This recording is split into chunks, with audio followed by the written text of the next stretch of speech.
Bihar state common paper शिक्षण कला एवं अन्य दक्षता।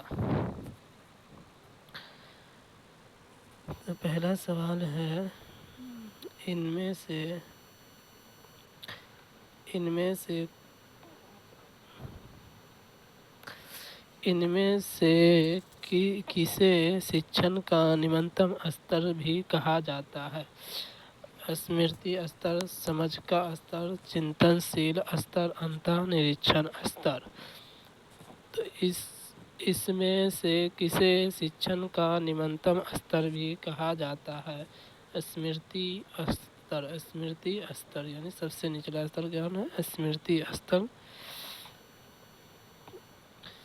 शिक्षण स्मृति स्तर में निम्नतम स्तर माना जाता है, क्योंकि इसमें केवल तथ्य, सूचनाओं या अवधारणाओं को रटने पर जोर दिया जाता है, बिना गहरी समझ या विश्लेषण के यह स्तर याद करने तक सीमित होता है। तर्क संगत ज्ञान का तात्पर्य है। तर्क संगत ज्ञान का तात्पर्य है अवलोकन और अनुभव, क्रिया और प्रदर्शन, थोड़ा अमूर्त और तर्क पूर्ण दृष्टिकोण, उपलब्धि और सिद्धि। तर्क संगत ज्ञान का तात्पर्य है थोड़ा अमूर्त और तर्क पूर्ण दृष्टिकोण। तर्क संगत ज्ञान का अर्थ है तर्क और विवेक के आधार पर प्राप्त ज्ञान। यह अमूर्त, अब्स्ट्रैक्ट और विश्लेषणात्मक होता है, जो केवल अनुभव या अवलोकन से परे होकर तार्किक चिंतन पर आधारित होता है। शिक्षण का सर्वाधिक अपेक्षित तत्कालिक परिणाम है छात्रों के व्यवहार में वांछनीय दिशा में परिवर्तन, छात्रों के समग्र व्यक्तित्व का विकास, छात्रों का चरित्र निर्माण, उपयुक्त नौकरी के लिए चयन। शिक्षण का सर्वाधिक अपेक्षित तत्कालिक परिणाम है छात्रों के व्यवहार में वांछनीय दिशा में परिवर्तन। छात्रों के व्यवहार में वांछनीय दिशा में परिवर्तन।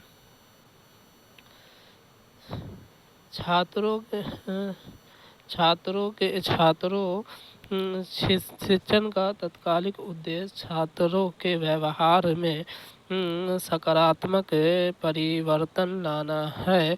यह परिवर्तन ज्ञान, समझ, कौशल या दृष्टिकोण के रूप में हो सकता है। अन्य विकल्प जैसे समग्र व्यक्तित्व विकास, चरित्र निर्माण या नौकरी के लिए चयन दीर्घकालिक लक्ष्य है, जबकि तत्कालिक परिणाम व्यवहार परिवर्तन से ही देखा जा सकता है। वस्तु का मूल्य निर्धारित करना या मूल्य जानना है।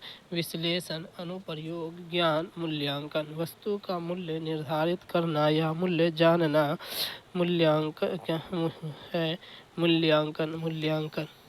किसी वस्तु का मूल्य निर्धारित करने की प्रक्रिया को मूल्यांकन, इवैल्यूएशन कहते हैं।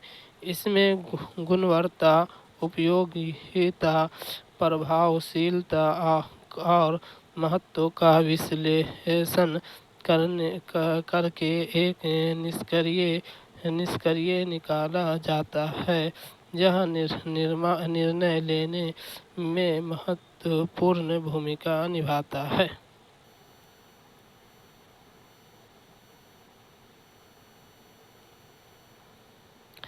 दृष्टिकोण, मूल्य और रुचियाँ परिलक्षित होती है।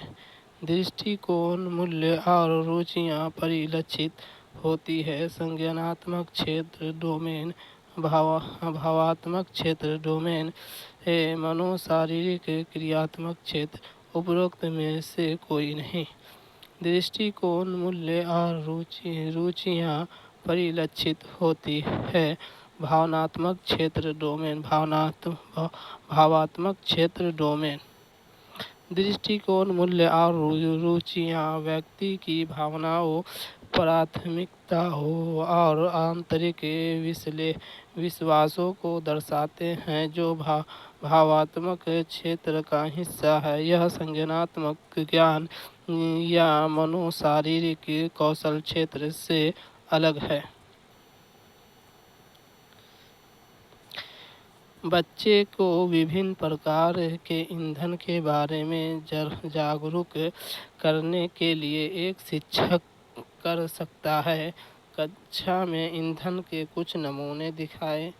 एक लघु फिल्म के माध्यम से खाना पकाने के लिए इस्तेमाल किए जा सकने वाले विभिन्न प्रकार के ईंधन के बारे में बच्चों के साथ चर्चा करें। एक चार्ट पर ईंधन के चित्र दिखाएं।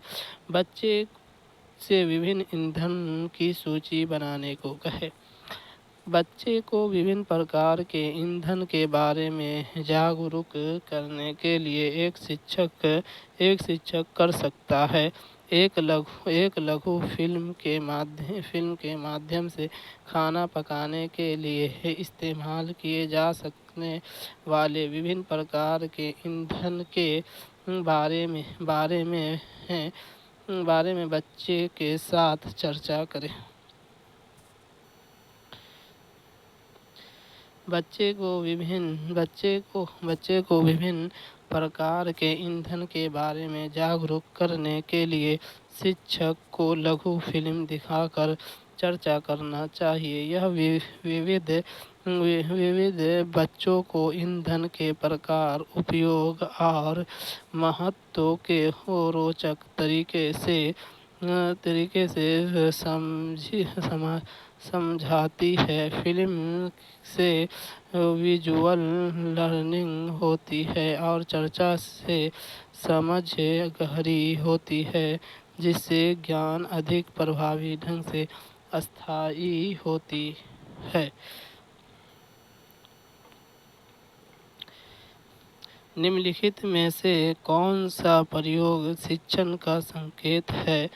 कक्षा में विद्यार्थियों की अधिगम उपस्थिति, विद्यार्थियों द्वारा प्रश्न पूछना, कक्षा में निरस्ता, गृह कार्य का समापन। निम्नलिखित में से कौन सा प्रेरित शिक्षण का संकेत है?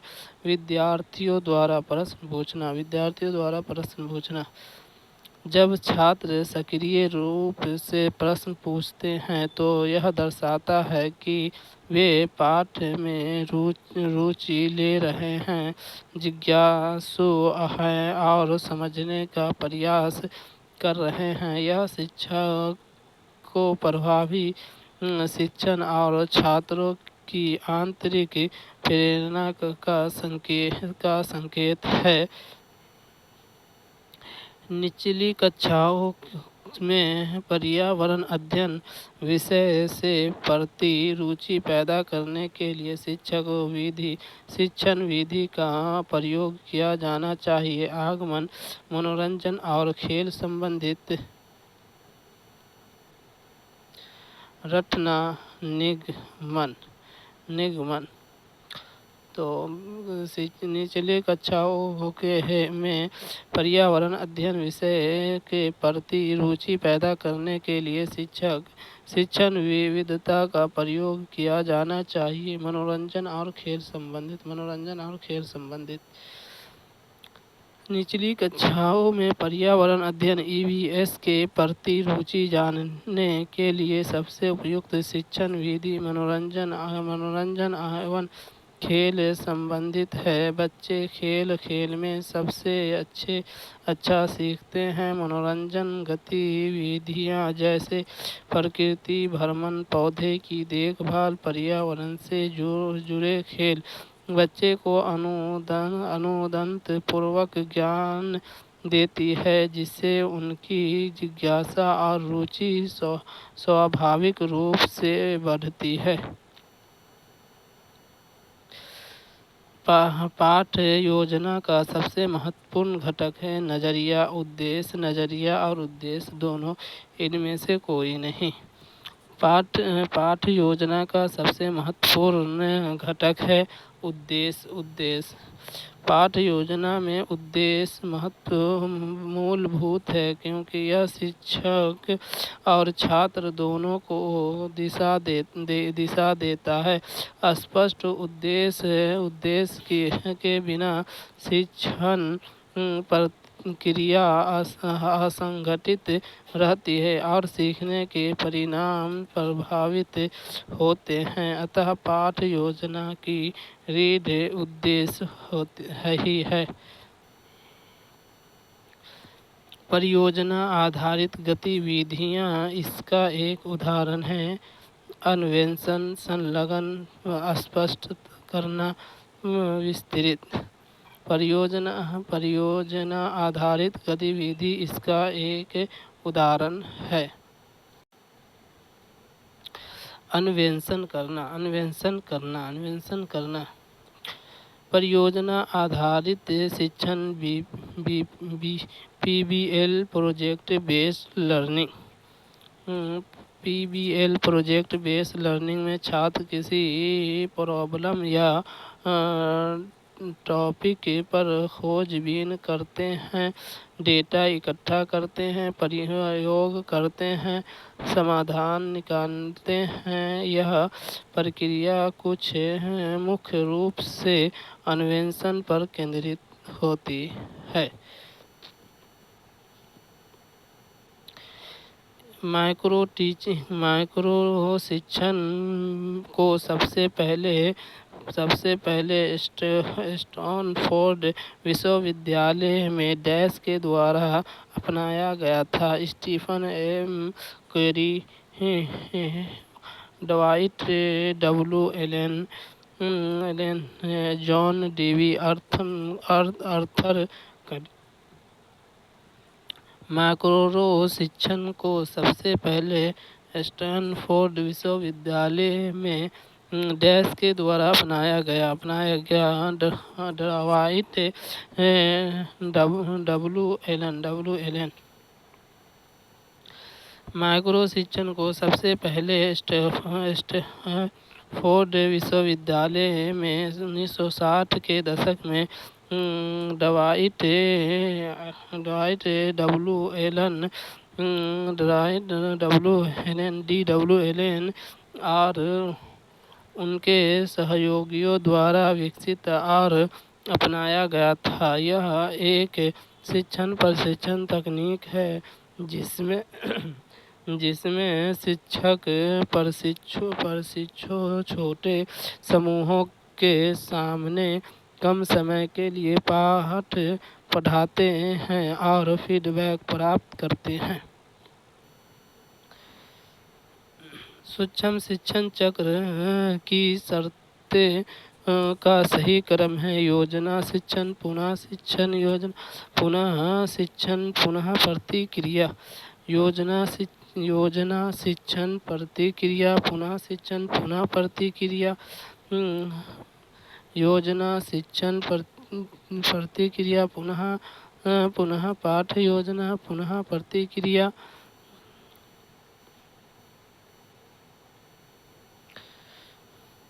योजना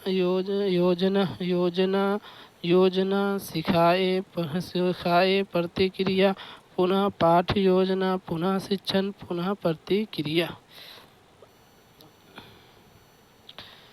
सूक्ष्म शिक्षण चक्र के शर्तों का सही क्रम है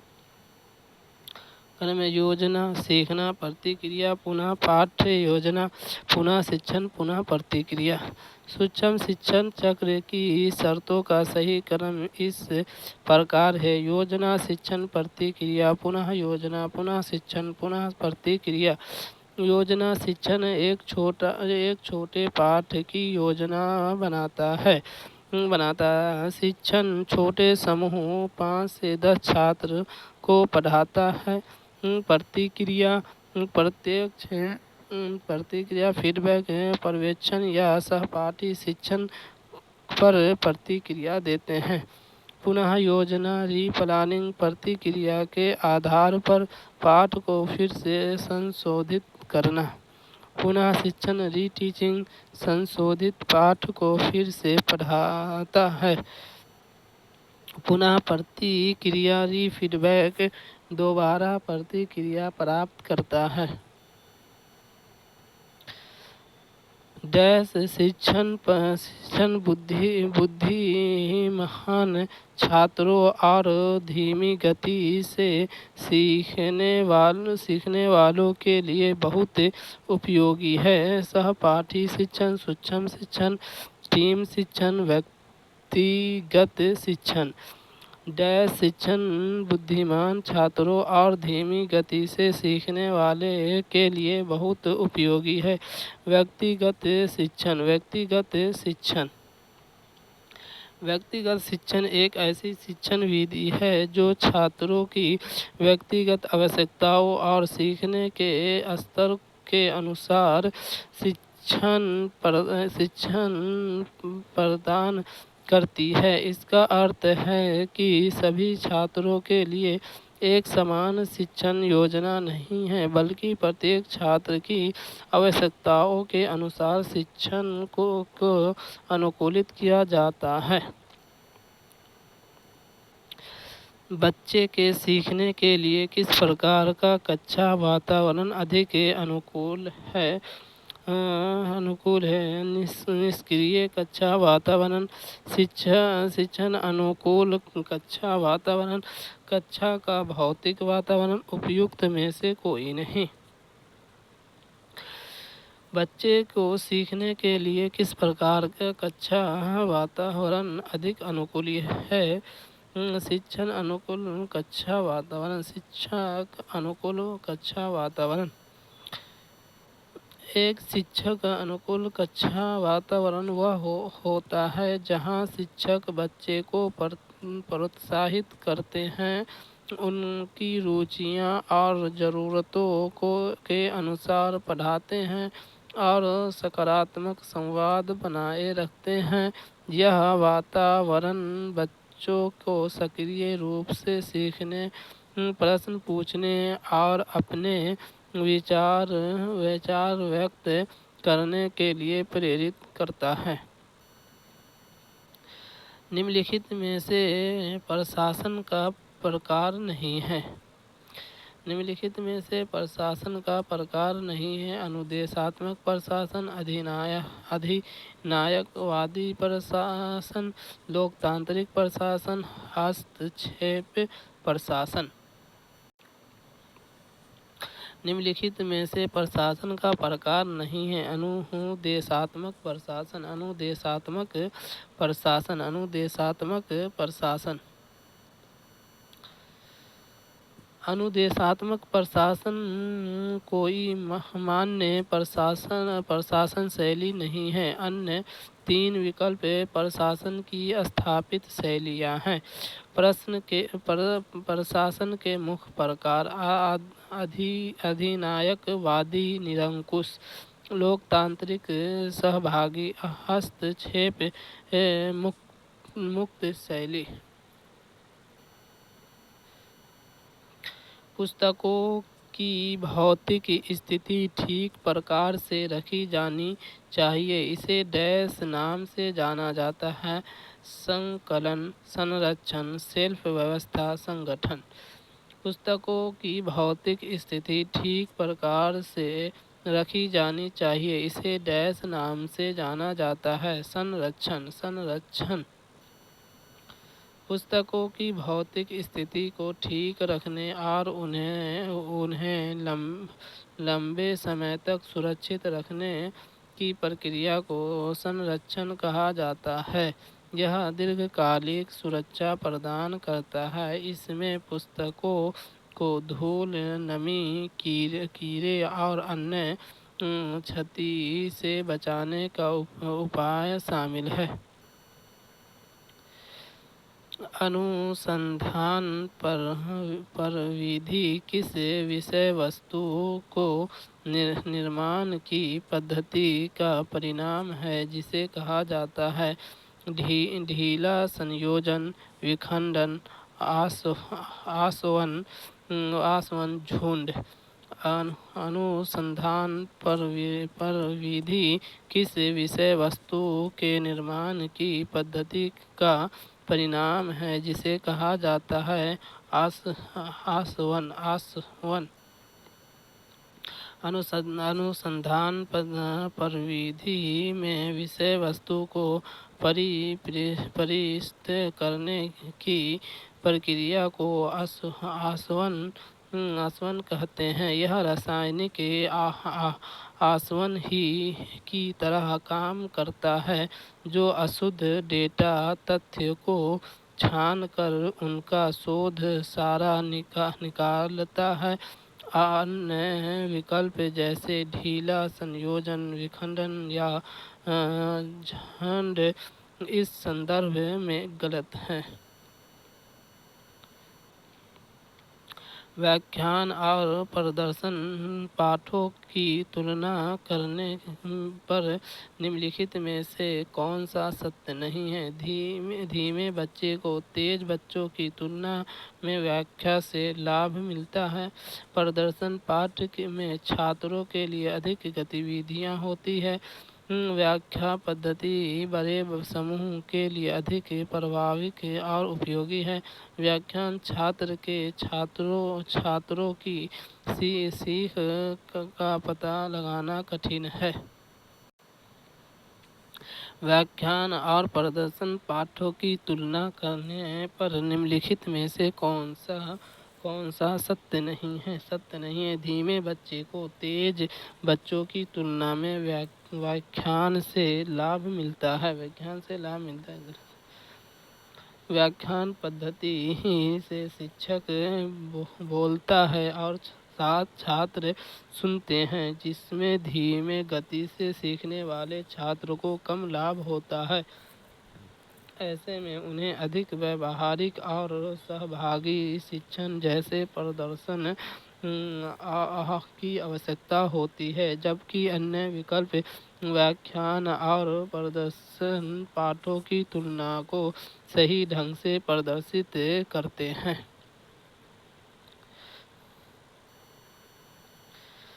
जिन छात्रों को दृश्य संसाधन की आवश्यकता नहीं है, वो हैं सामान्य स्तर, निचला स्तर, उच्च स्तर। इनमें से कोई नहीं। जिन छात्रों को दृश्य संसाधन की आवश्यकता नहीं है, वह है उच्च स्तर। उच्च स्तर। जिन छात्रों को दृश्य संसाधन की आवश्यकता नहीं होती है, वह आम तौर पर उच्च स्तर हायर लेवल के छात्र होते हैं, क्योंकि वह बिना दृश्य सहायता के भी मूर्त अवधारणाओं को समझ सकते हैं।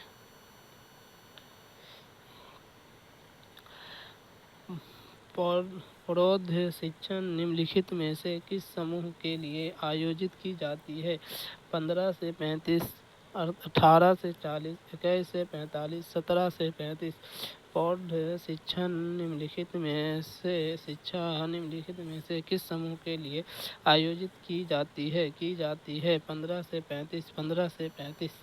प्रौढ़ शिक्षण का उद्देश्य है प्रौढ़ व्यक्ति जो शिक्षक यानी बड़े व्यक्ति जो शिक्षा नहीं प्राप्त करते हैं, जो उसके लिए शिक्षण विकल्प देना है, जिन्होंने वो यह अवसर गंवा दिया है और औपचारिक शिक्षा आयु को पार कर चुके हैं, लेकिन अब वे साक्षरता, आधारभूत शिक्षा, कौशल विकास और इसी तरह की अन्य शिक्षा सहित किसी तरह के ज्ञान की आवश्यकता का अनुभव करते हैं। प्रौढ़ शिक्षा को बढ़ावा देने के उद्देश्य से पहली पंचवर्षीय योजना से अनेक कार्यक्रम शुरू किए गए हैं, जिनमें सबसे प्रमुख राष्ट्रीय साक्षरता मिशन NLM है, जिसे समयबद्ध तरीके से 15 से 35 वर्ष की आयु आयु समूह में अशिक्षित को कार्यतम साक्षरता प्रदान करने के लिए 1988 में शुरू किया गया था। स्कूल आधारित आकलन परीक्षण के लिए शिक्षण को प्रोत्साहित करें, क्योंकि उन्हें लगातार प्रशिक्षण शामिल होता है। परिणाम के बजाय परीक्षा तकनीकों पर ध्यान दें। छात्रों को इन बात पर कम नियंत्रण प्रदान करना कि क्या मूल्यांकन किया जाए। रचनात्मक प्रतिक्रिया प्रदान करके सीखने में सुधार करना स्कूल आधारित आकलन है। रचनात्मक प्रतिक्रिया प्रदान करके सीखने में सुधार करना। स्कूल आधारित आकलन का मुख्य उद्देश्य छात्रों के सीखने की प्रक्रिया में सुधार करना है। इसमें शिक्षक निरंतर मूल्यांकन, रचनात्मक प्रतिक्रिया और सीखने के अवसर प्रदान करते हैं। शिक्षा में डैश का उपयोग छात्रों के सीखने और विकास के बारे में अनुमान लगाने के लिए किया जाता है। आकलन, मूल्यांकन, मापन, निदानात्मक शिक्षा में डैश का उपयोग छात्रों के सीखने और विकास के बारे में अनुमान लगाने के लिए किया जाता है।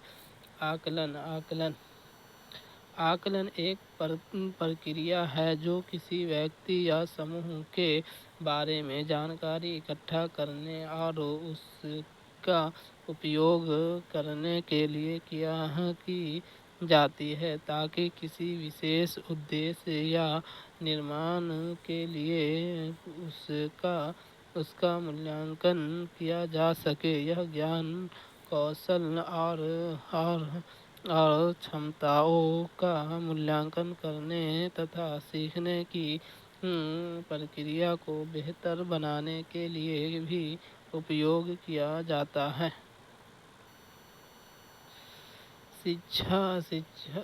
शिक्षण अधिगम प्रक्रिया के दौरान किए जाने वाले आकलन को क्या कहा जाता है? योगात्मक आकलन, सतत आकलन, रचनात्मक आकलन, नैदानिक आकलन।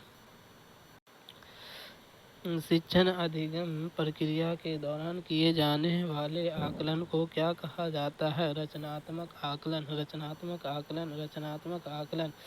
शिक्षण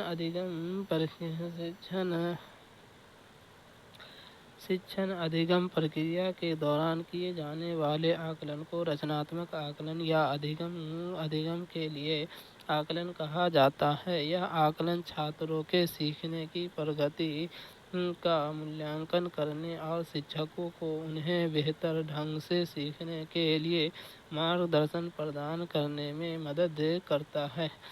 सर्वदृष्टि सहायक सामग्री की श्रेणी है। टेप रिकॉर्डर, टेलीविज़न, रेडियो सभी सर्वदृष्टि सामग्री उपकरण की श्रेणी है। टेलीविज़न सर्वदृष्टि सामग्री उपकरण की श्रेणी में टेलीविज़न आता है।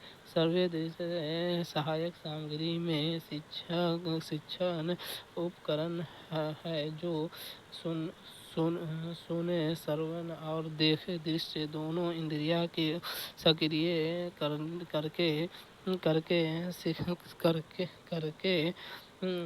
सिखाने की प्रभावी बनाते हैं, जबकि टेप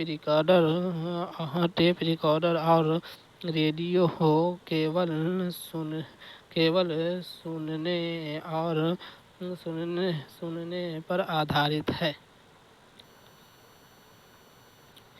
पाठ्यचर्या विकास को प्रभावित करने वाला कारक है। समाजशास्त्री कारक, आर्थिक कारक, वैज्ञानिक कारक सभी। पाठ्यचर्या विकास को प्रभावित करने वाला कारक है। समाज शास्त्रिक कारक, आर्थिक कारक, वैज्ञानिक कारक सभी।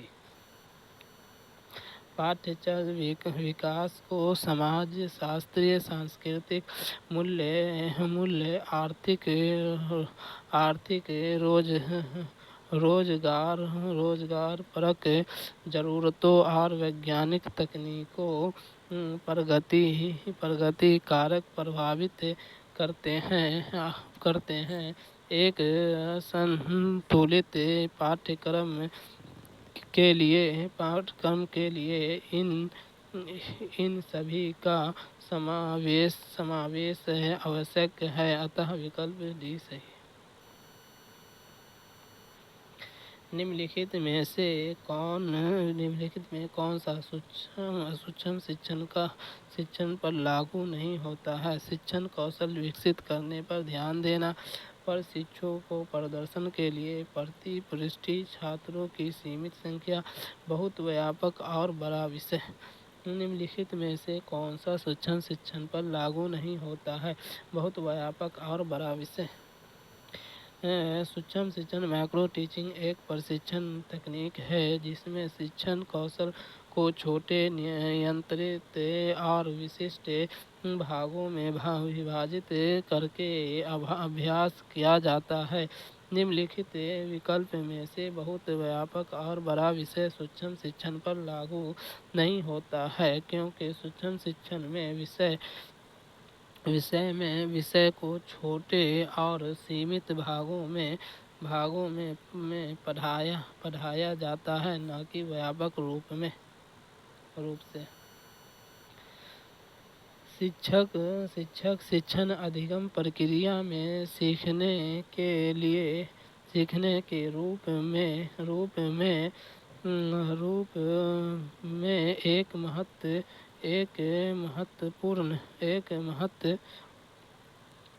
एक महत्वपूर्ण भूमिका निभाता है। सुविधा प्रदाता, सुगम करता, प्रतिभागी, सलाहकार, अभ्यास करता। शिक्षण अधिगम शिक्षक शिक्षण अधिगम प्रक्रिया में सीखने के रूप में एक महत्वपूर्ण भूमिका निभाता है। सुविधा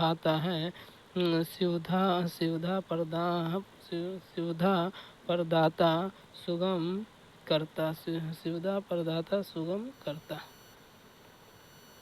शिक्षक शिक्षण अधिगम प्रक्रिया में एक सुविधा प्रदाता या सुगम करता के रूप में महत्वपूर्ण भूमिका होती है। शिक्षक छात्रों को सीखने के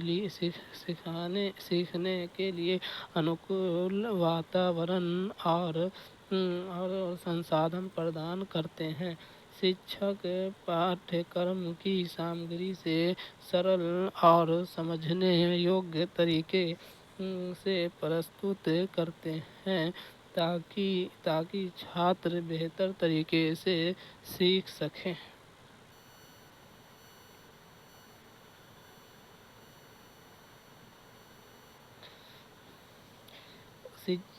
किस शैक्षिक मनोवैज्ञानिक का मानना था कि सभी बच्चे में सीखने की क्षमता होती है? Friedrich Froebel, John Dewey, Johann Fred, Herbart, Maria Montessori. किस शैक्षिक मनोवैज्ञानिक का मानना था कि सभी बच्चे में सीखने की क्षमता होती है?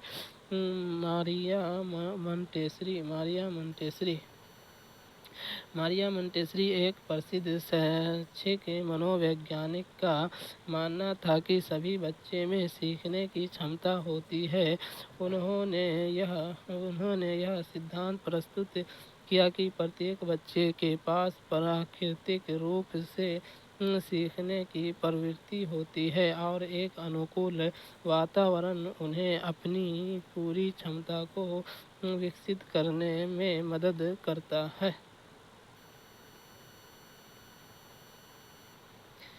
एक दृश्य श्रवण सामग्री प्रस्तुत की प्रभावशीलता विफल हो सकती है यदि सामग्री को गलत तरीके से संभाला जाता है। इसलिए सहायक सामग्री का दिलचस्प और प्रेरक होने के अलावा विशिष्ट मूल्य होना चाहिए।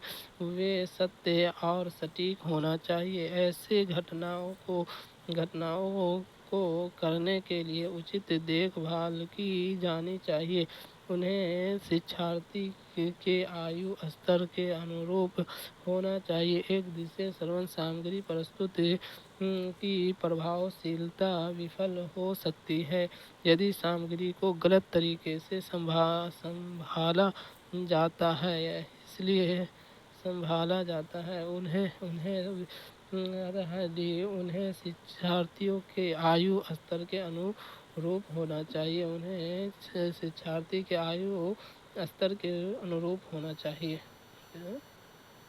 ऐसी घटना को करने के लिए उचित देखभाल की जानी चाहिए। ऐसी घटना को करने के लिए उचित देखभाल की जानी चाहिए जिसे श्रवण सामग्री की प्रस्तुति प्रभावशील तभी होती है जब उसे सही ढंग से प्रस्तुत किया जाए। यदि सामग्री को गलत तरीके से प्रस्तुत किया जाए तो इसका प्रभाव विफल हो सकता है।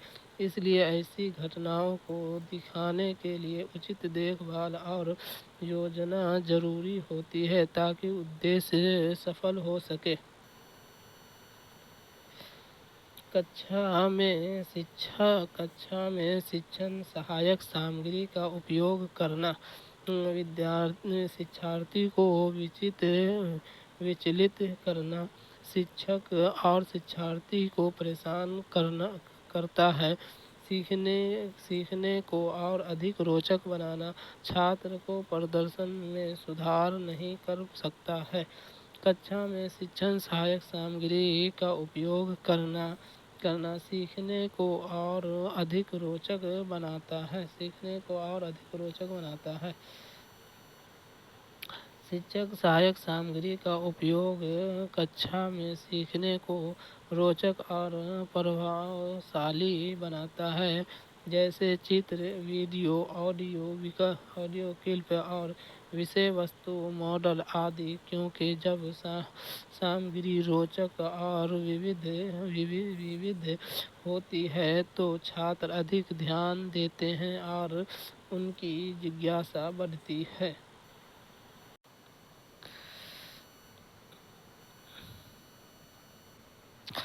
अंग्रेजों के आंसू जलियांवाला बाग के पाप नहीं धो सकते, यह किनकी प्रतिक्रिया थी? मोहम्मद अली जिन्ना की, महात्मा गांधी की, किसानों की, अब्दुल गफ्फार खान की। अंग्रेजों के आंसू जलियांवाला बाग के पाप नहीं धो सकते, यह किनकी प्रतिक्रिया थी? महात्मा गांधी की। अंग्रेजों के आंसू जलियांवाला बाग के पाप नहीं धो सकते, यह प्रतिक्रिया महात्मा गांधी ने जलियांवाला बाग हत्याकांड 13 अप्रैल 1919 के बाद दी थी। ध्यात तो है कि इस घटना के बाद रविंद्रनाथ टैगोर ने 1915 में प्राप्त अपनी नाइटहुड की उपाधि वापस कर दी थी।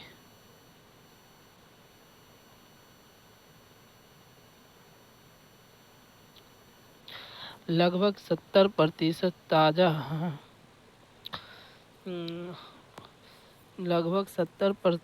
ताज़ा पानी बर्फ की चादरों और ग्लेशियरों के रूप में ग्रीनलैंड और दुनिया के पहाड़ियों क्षेत्र में पाया जाता है।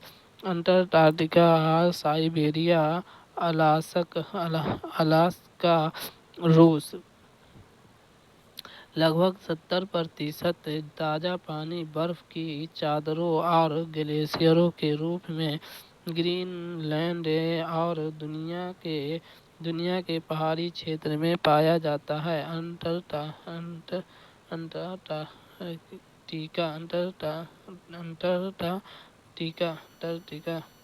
अंटार्कटिका दुनिया की सबसे बड़ी बर्फ की चादर का घर है, जिसमें पृथ्वी का लगभग 90% बर्फ और 70% ताज़ा पानी संग्रहित है। लोकतंत्र में राजनीतिक समानता का क्या महत्व है? यह नागरिकों के बीच आर्थिक समानता सुनिश्चित करता है। यह अभिव्यक्ति को स्वतंत्रता के अधिकार की गारंटी देता है। यह सुनिश्चित करता है कि निर्णय लेने में प्रत्येक नागरिक की समान भागीदारी हो। यह सरकार में भ्रष्टाचार को रोकता है। लोकतंत्र में राजनीतिक समानता का क्या महत्व है? यह सुनिश्चित करता है कि निर्णय लेने में प्रत्येक नागरिक की समान भागीदारी हो। यह सुनिश्चित करता है कि निर्णय लेने में प्रत्येक नागरिक की समान भागीदारी हो। लोकतंत्र में राजनीतिक समानता का मतलब है कि हर नागरिक को बराबर अधिकार मिले, चाहे वह अमीर हो या गरीब। साथ ही यह सुनिश्चित करता है कि सरकार के निर्णयों में सभी की आवाज़ सुनी जाए और कोई वर्ग दबाव में न रहे। यह लोकतंत्र की मूल भावना को बनाए रखता है।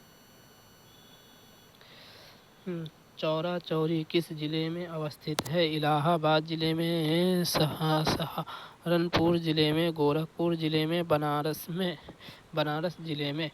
तो चौरा चौरी किस जिले में अवस्थित है? गोरखपुर जिले में। चौरा चौरी उत्तर प्रदेश के गोरखपुर में अवस्थित है। यह जहां पर असहयोग आंदोलन के दौरान 4 फरवरी 1922 को भीड़ ने पुलिस थाने में आग लगा दी, जिसमें फलस्वरूप 22 लोगों की मृत्यु हो गई थी। इस घटना से आहत होकर गांधी जी ने असहयोग आंदोलन वापस ले लिया था। हाल ही में किस राज्य सरकार ने लगातार बारिश को राज्य आपदा घोषित किया? हिमाचल प्रदेश, उत्तर प्रदेश, गुजरात, मेघालय। हाल ही में किस राज्य सरकार ने लगातार बारिश को राज्य आपदा घोषित किया? हिमाचल प्रदेश। अगस्त 2022 में हिमाचल प्रदेश में भारी बारिश और बाढ़ से 400 से अधिक लोगों की जान चली गई थी, जिसके फलस्वरूप हिमाचल प्रदेश में लगातार बारिश को राज्य आपदा घोषित किया था। समाज में मूल इकाई हैं पुरुष, महिला, बच्चे, परिवार। समाज की मूल इकाई क्या है? परिवार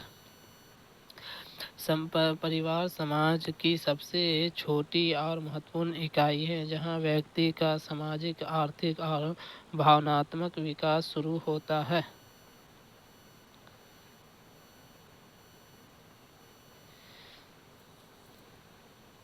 कुत्ते अपने क्षेत्र को चिन्हित करते हैं, पेशाब करके, भौंक कर, दौड़ कर, इनमें से कोई नहीं।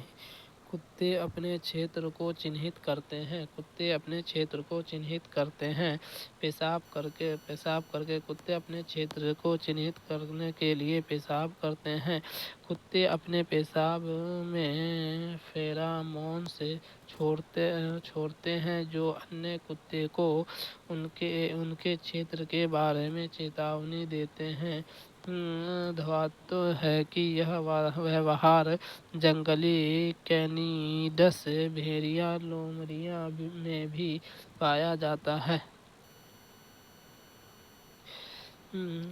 जीभ पर मौजूद छोटे छोटे उभार क्या कहलाते हैं? स्वाद कलियाँ, गंध कलियाँ, एपिक्स स्टोर, एक्सिलरी। जीभ पर मौजूद छोटे छोटे उभार क्या कहलाते हैं? स्वाद कलिकाएँ। स्वाद कलिकाएँ। जीभ पर मौजूद छोटे छोटे उभार क्या कहलाते हैं? स्वाद कलिकाएँ। स्वाद कलिकाएँ। जीभ पर मौजूद छोटे छोटे उभार को स्वाद कलिकाएँ कहा जाता है। यह स्वाद कलिकाएँ मीठा, नमकीन, खट्टा, कड़वा आदि स्वाद की पहचान करते हैं। मनुष्य में पेट में गैस्ट्रिक जूस डैश होता है और भोजन को पाचन में सहायता करता है। उभय धर्मी तटस्थ अम्लीय क्षारीय। मनुष्य के पेट में गैस्ट्रिक जूस डैश होता है जो और भोजन को पाचन में सहायता करता है। अम्लीय अम्लीय अम्लीय।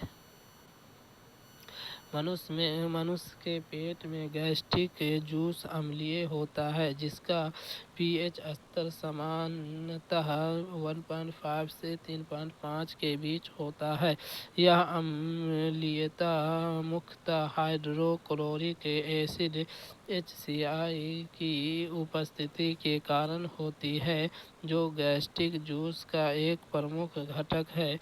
इसके अलावा इस जूस में पेप्सी नामक एंजाइम भी पाया जाता है जो प्रोटीन को पचाने में सहायक है तथा म्यूकस भी पाया जाता है जो पेट की आंतरिक परत की सुरक्षा करता है ताकि तेज अमल से कोई हानि न हो। कैल्शियम की अधिक मात्रा के लिए किशोर किसका सबसे अधिक सेवन करते हैं? अनाज, मांस और सेम, डेयरी सभी। कैल्शियम की अधिक मात्रा के लिए किशोर किसका सबसे अधिक सेवन करते हैं? डेयरी। कैल्शियम की विशिष्ट मात्रा के लिए डेयरी उत्पादों जैसे दूध, दही, पनीर आदि में पाई जाती है जो हड्डियों को विकास और मजबूती के लिए आवश्यक है। घनाभ एक शीर्ष दृश्य को कैसा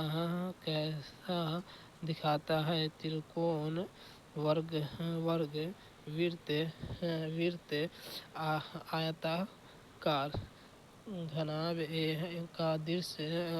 का शीर्ष दृश्य कैसा दिखता है? आयताकार आयताकार आयताकार। घनाभ है।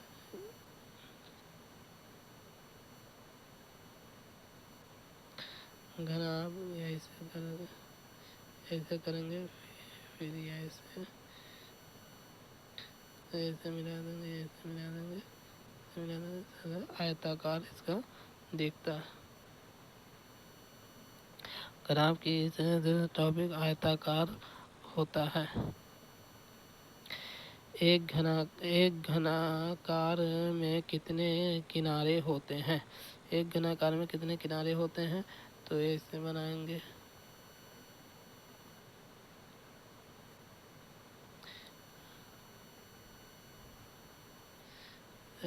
फिर इसको ऐसे बनाएंगे, इसको ऐसे करेंगे, फिर ऐसे। तो इसमें क्या बोलना है? एक घनाकार में कितने किनारे होते हैं? तो किनारे 1, 2, 3, 4, 5, 6, 7, 8, 9, 10,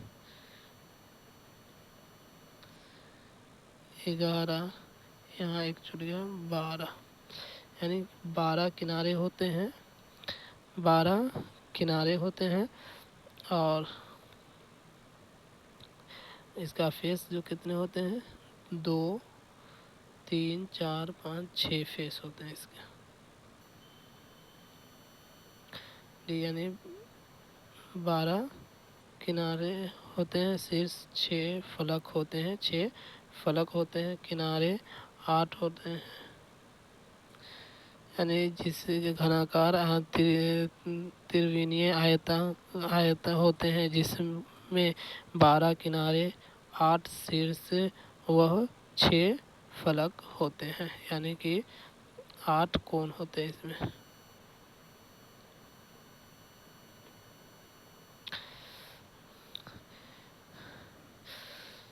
3/4 प्लस 5/6 प्लस 2/7, तो इसको हम ऐसे 3/4 प्लस 5/6 प्लस 2/7, इसका हम एलसीएम लेंगे 4, 6 और 7 का एलसीएम ले लेते हैं। 2 से 2 दूना,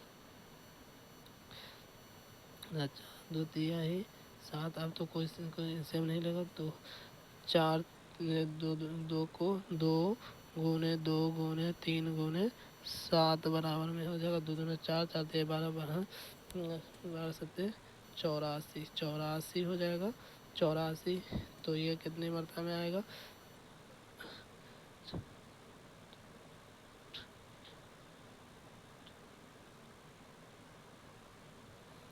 21, 21 गुने 3 प्लस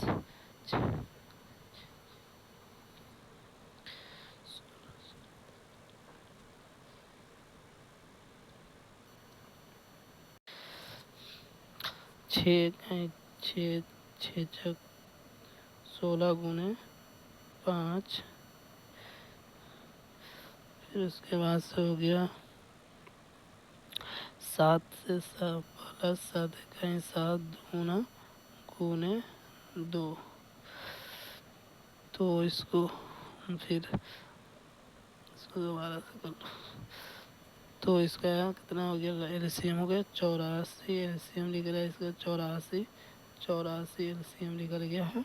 तो इसको हम, तो इसको 84, 84 तो 4 से है, तो 21 गुने 3 प्लस 16 गुने 5 प्लस 12 गुने 2, तो इस कितना हो जाएगा 21 दिया,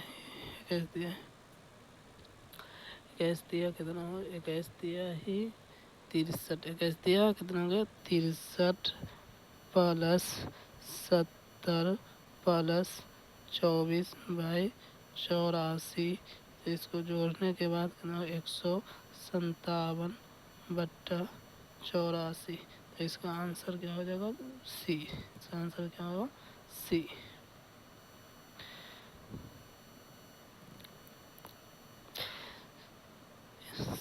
सात से सभी गुणज को 30 से कम है, 7 के सभी गुणज जो 30 से कम है, तो 30 से कम है कौन सा होगा, इसमें 30 से कम है ये डी होगा, डी होगा। इसको 7 से अगर देखा जाए 7 से इसमें को गुना हो जाएगा 7 14, 7 1 8 है, इसलिए डी आंसर होगा, इसका डी आंसर होगा। बी दिया हुआ है मगर डी आंसर होगा, गलत है। इस माइनस 45 नंबर 3 माइनस 5 माइनस 6 भागा 2 3 भागा 3 भागा 3, तो हम पहले इसके अंदर का करेंगे 3 5 माइनस 3 2, इसके बाद इसका 3 माइनस 5 3 कोस्ट, फिर इसको 3 माइनस 3 बराबर में 0, 0 होगा 0 ए, आंसर इसका क्या होगा ए। नीचे दिए गए में से विषम तत्व को ज्ञात कीजिए। विषम तत्व को ज्ञात कीजिए। Alps, Andes, mount Everest, Kilimanjaro.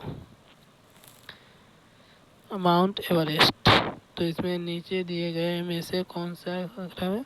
Mount Everest. Mount Everest Alpa Andy Kilimanjaro पर्वत है, जबकि माउंट एवरेस्ट हिमालय पर्वत की एक चोटी है, अतः माउंट एवरेस्ट अन्य से भिन्न है।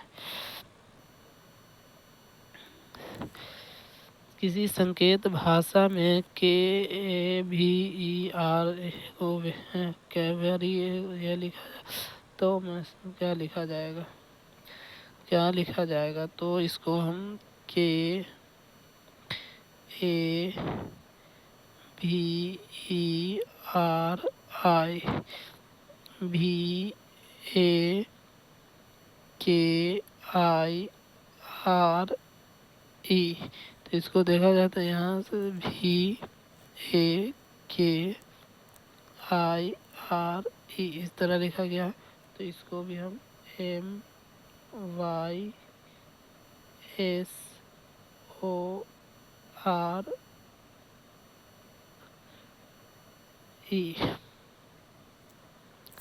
इसमें यहाँ क्या हो जाएगा? पहले एस आएगा, एस किस में है? ई कट गया। इसके बाद क्या आएगा? वाई, एस वाई एम, इसमें क्या है? कौन सा है? तीनों में सेम है।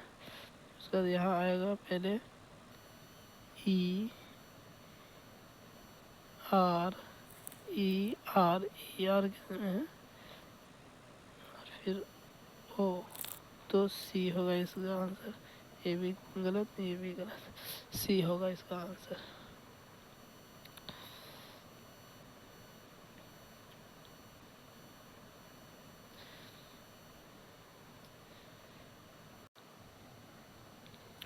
गोपाल ने गोविंदा की ओर इशारा करते हुए कहा, मेरा पिता इसके पिता का इकलौता पुत्र है। गोपाल का गोविंदा से क्या संबंध है? भाई, पुत्र, दादा, पोता। तो क्या है यहाँ? गोविंदा, गोपाल कौन है? पहले गोपाल ने, यहाँ गोपाल को हम क्या जी से डिनोट करते हैं? जी से गोपाल है। गोपाल ने गोविंदा की ओर इशारा करते हुए मेरे पिता, यानी गोविंदा के ये मेरे पिता, ये पिता है। पिता कौन है? गोविंदा, जीओ से हम गोविंदा कर देते हैं, गोविंदा। मेरे पिता हाँ, पिता इसके पिता का पुत्र है, तो इसके पिता यानी कि गोपाल जो है गोविंद के यानी पिता पिता पिता पिता का इकलौता पुत्र है। तो गोपाल का गोविंदा से क्या संबंध है? तो इस पिता इसका पुत्र ये है, पुत्र गोविंदा है, और गोविंदा का पुत्र कौन है? गोपाल है, पुत्र गोपाल है। इसलिए दोनों गोपाल का गोविंदा से क्या संबंध है? तो पुत्र का। किसका है? पुत्र का।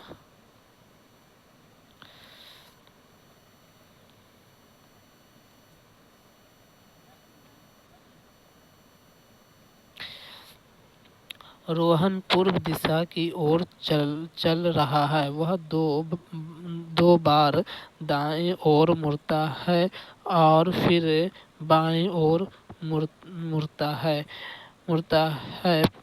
अब उसके सम्मुख कौन सी दिशा है? तो पहले यहाँ पूरब, पश्चिम, उत्तर दक्षिण कर लेते हैं। उसके बाद से क्या बोलना है, रोहन पूर्व दिशा की ओर चलता है। रोहन किस दिशा में चलता है? पूर्व दिशा की ओर चलता है। पूर्व दिशा की ओर चलता है। वह दो बार दाएं मुड़ता है। 2 बार दाएं मुड़ता है। तो दाएं मुड़ता है, एक मरतबा यहाँ मुड़ गया, फिर दाएं मुड़ता है और फिर बाएं ओर मुड़ता है। फिर बाएं ओर मुड़ता है। फिर बाएं ओर मुड़ता है। अब उसके सम्मुख कौन सी दिशा है? तो कौन सी दिशा है? दक्षिण। बी आंसर होगा दक्षिण। दक्षिण होगा। अगर इसको बाएं ओर बोलो घूमने, अगर दाएं ओर घूमने के लिए बोलता है तो ऊपर जाते हैं इस साइड, तो फिर इसका कौन सा दिशा हो जाता? उत्तर दिशा हो जाता है। इसलिए अभी दाएं ओर बोला गया है, इसलिए ये दक्षिण दिशा में होगा। दक्षिण दिशा।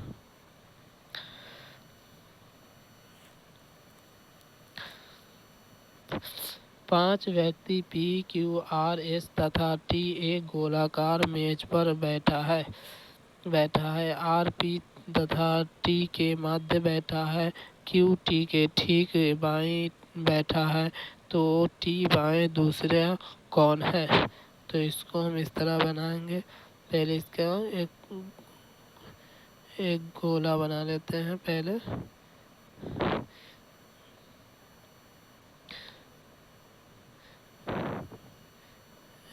एक गोला बना लेते हैं। गोला बनाने के बाद क्या बोलना है? P Q R S T. R P तथा टी के बीच मध्य है। पी तथा पी के मध्य है। तो पी और टी, तो हम यहाँ इसको पी लिख देते हैं। पी यहाँ लिख दो। टी यहाँ क्या कौन आ जाएगा? आर यानी पी तथा टी के मध्य बैठा है। तो आर पी और टी के मध्य यानी बीच में बैठा है। क्यू टी के ठीक बाईं बैठा है। क्यू टी के ठीक बाईं ओर, यानी कि इसके बाईं ओर कौन है? क्यू बैठा हुआ है। टी के बाईं ओर क्यू बैठा हुआ है। बाएं बैठा है। तो टी बाएं दूसरा कौन है? टी के बाएं दूसरा कौन है? तो टी के बाएं दूसरा कौन है? टी बाएं के बाएं दूसरा कौन है? एस बैठा हुआ एस है। तो टी के बाएं कौन सा? एस है। तो सी आंसर होगा इसका, सी।